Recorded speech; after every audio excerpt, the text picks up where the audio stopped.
Bampita Sentumbwe era agenda okwesimbawo ku bwa kansala wano e Makindye West wano kansala mu Miruka omuli Kereziya madirisa ne kanisa naze ngenda okujjawo kabonge wano e Makindye naye ng'era essaawa zino ndeese omwami Honorable Kapere Rufotose era nga nze campaign manager we wadde ndi kansala era e Makindye bwe tuleese badde sebo mbadde nsaba mbanjulire omukulu gwe tuleese Honorable Kapere Nachi Nalo people power amanya gange nze Mr. Kapere abantu gwe bamanyinga comedians mu Uganda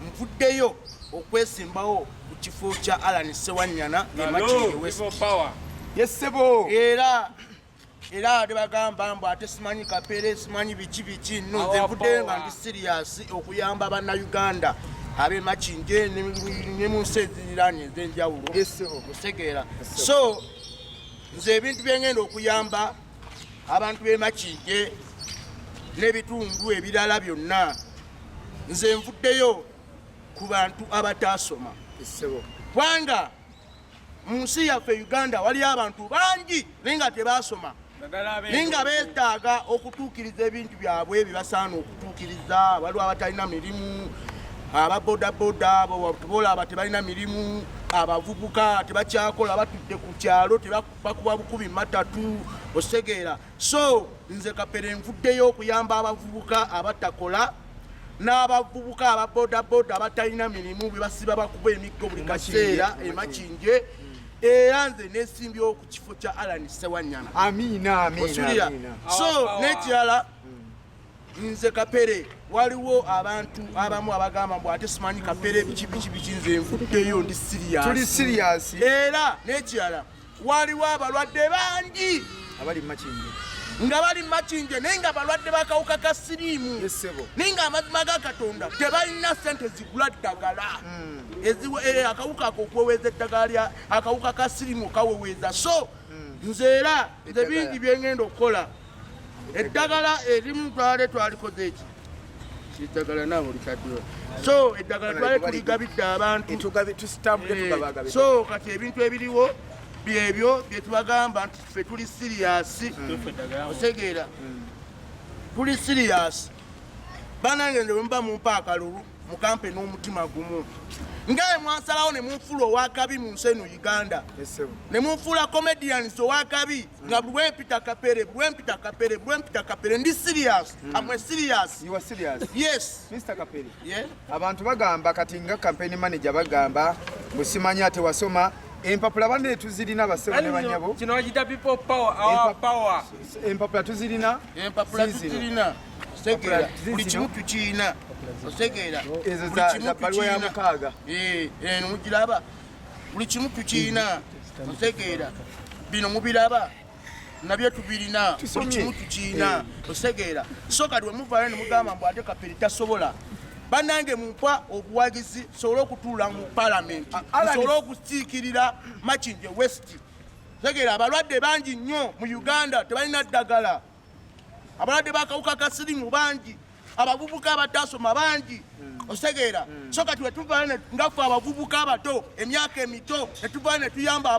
abavubuka osegeera abavubuka abatalina mirimu ababodaboda babo mubalaba emiggo babakuba babatta Alani abeera mu buvuyo kati Kapere ye muntu agenda okubanga tali mu buvuyo ng'ayamba omuntu wa wansi era abataasoma bonna mwenna tusaba mubeere emabega waffe nga tulwanirira ekintu kino people power our power kati olugalamu oluzungu abantu so my name for Mr. Kapere I live as Makindye I'm a Sat1 okay what is your sex what is your sex 70 times a day 70 times a day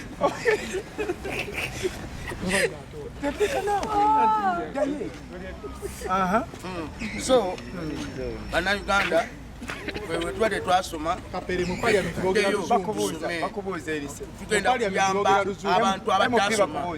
Kapere mu parliament bogera Luzungu. Twagala bakakase bakuyise saa zino oteese Makindye biki ebibalemye biki ebiremye Makindye mu Luzungu. Neyanza mukama wange olw'okumbuuza ekibuuzo. Ebintu ebiremye mu Makindye West. Kapere mu Luzungu. Ebintu ebiremye yogera mu Luzungu mu Luzungu. parliament ya Oluzungu Luzungu. kati nze nvuddeyo. kuyamba bataasoma Nze nvuddeyo kuyamba abataasoma. Nze wadde nange saasoma ne mu parliament waliyo abataasoma naye nga balya sente za bwereere. Kusegeera mu parliament waliyo abatuddeyo nga tebaasoma naye nga jasi bagulirira bugulirizi kutula mu parliament. So mu Makindye West waliyo abaana abataasoma naye nga banyoonya emirimu tebakola ki tebagiraba. Osegeera so nange Kapere ndi wano nange sina mulimu so nga naawe mbavuddeyo ne nnyamba abavubuka abatalina mirimu. Osegeera abakyala nabo tebalina mirimu. kati nga mu comedy tubadde tuvudde abantu balowooza tuli mu comedy ne kuno tuli serious twagala tukole ki tuwangulire wamu. So honorable twagala tusiibule abantu ndowooza. So Bob Wine wano yavaayo n'agamba yeesimbyewo Kyaddondo West. So ne bangi bamunyomereranga kati essaawa zino wuuyo w'amaanyi. So kati nange waliwo abasandise okutandika okunnyomerera butajja sobola tajja kutula ku ntebe tajja simanyi tuyamba. So amwe serious amwe Mr. Kapere the number one people power. Our power. People power. Ala nitwegendereze tuzze tugenda kujja Ffe twesimbyewo ku kifo ekisava era buli muntu yenna abantu b'e Makindye n'ebitundu ebirakabalagalaga wonna mu nnyonnyowa bwe pitamu byesooka okukola kuyamba abantu abali wansi abateesobola bataasoma. Segeera nze nvuddeyo. Segeera Kapere mu Makindye mulimu abavubuka bangi abaasoma kate nga olulimi lw'okozesa tebajja bitegeera bulungi. Banyonyole mu Luzungu engeri gy'ozze okwesimbawo. Oluzungu ngenda ddogera Makindye West amwe Mr. Kapere. Yes bamuyita Mr. Kapere. Amwe Mr. Kapere. I live at Makindye. My wife's home, my children's home, my friends' people's home. Okay? Yes.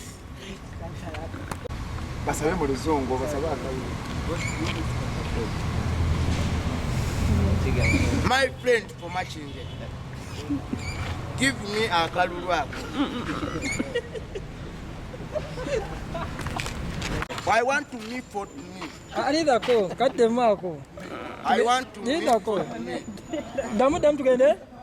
So, Oluzungu ffe tetujja twogera bannange. Kapere yogera Oluzungu mbw abantu b'e Makindye nsala munnonde. bagambe your people of Makindye vote me. So, Ssentumbwe kansala wange Yesebo nze nvuddeyo kwesimbawo ku kifo eky'abataasoma abalwadde ba siriimu. Osegeera so nze nange saasoma naye ebbaluwa za mukaga z'okola ki yenzirina zazirina weeziri wano naye nze wadde saasoma naye nze Kapere nsaba abantu b'e Makindye gyembeera MP abayogera Luzungu Kapere. anti agenda kuba Saba akalulu mu Birotya. okubuuza wansaba Obadde tukulaba ng'osabiriza okola obutambi ng'osaba buyambi kati ate bw'anoonya obuyambi ogenda yamba otya abantu? gw'anoonya obuyambi teri kino kikyogera teri muntu atanyonya buyambi. Teri mu nsi kuno ku nsi teri muntu atanyonya buyambi. Kabaani byomu anyonya buyambi. Kusegeera so kati gwoba n'ogamba mbunze Kapere mundaba mawulire mundaba simanyi biki mundaba mubikoze bitya mukoze bitya nze nvuddeyo nenze wadde omuntu anyonya obuyambi teri muntu atanyonya buyambi n'abaana waba mugagga n'abaani Amanya g'amatuufu mugagga n'aba afiiriddwa era ayita banneiba ne bamuyamba amanya g'amatuufu bakubuuza amannya go honorable bakubuuza amannya go nze amanya gange nze mbuuse Yokaana ndi musajja Uganda era njogera Luganda ndi mu nsi yange Uganda. Kapere katugamba ndi mu nsi yange Uganda njogera Luganda. Kapere musizebwe ate honorable bakubuuza Kapere katugamba akalulu okalidde kati essaawa eyo okutte Bayibuli oli mu kulayira jjukira eri balayira mu luzungu kati layira abaki layira mu luzungu nga bona woba olidde andi we mba n'abandayidde naye kati ayisole mu leseya no essaawa zino sinaba kutuuka ku ntebe abantu nseyo olina okukola practice olina okukola practice I'm Solomon Seya. I'm Solomon Seya. I'm Solomon Seya. Baby, njagala nnyo kweruma ngenda okukola ebiremye Makinje osegeera amalwalire Makinje tetugalabamu abalwadde basirimu baka batubalaba ku TV naye nga tebalina ddagala osegeera abavubuka tebalina mirimu tebakola basiba bakuba misota so kati nze Kapere nvuddeyo ngenda banyonyeza emirimu tukole tugaggawale nga ffe abavubuka osegeera so guno omulembe gw'abavubuka gwa .com osegeera tulina okwebereramu twebereremu osegeera kati so Bobi Wine muvubuka nange ndi muvubuka osegeera tweyanze ge basebo ne banyabo mutulinde nga tumaze okuyingira paliamenti omwaka 2021 era nga tusaba mutuwa akalula abantu be Makindye basoma West mubanyonyole mu luzungu ladies and gentlemen kansala nze ndi kansala naye olwokuba nti omuluka gwa Makindye ne Makindye West yonna nga bwe tugimanyi abantu abasinga tebasoma so ffe tuziza kukiikirira bataasoma ng'era honorable bwakoze eki bagambye temujja twogeza nnyo olulimi kubanga oluzungu tulalwogera ku lwa Sande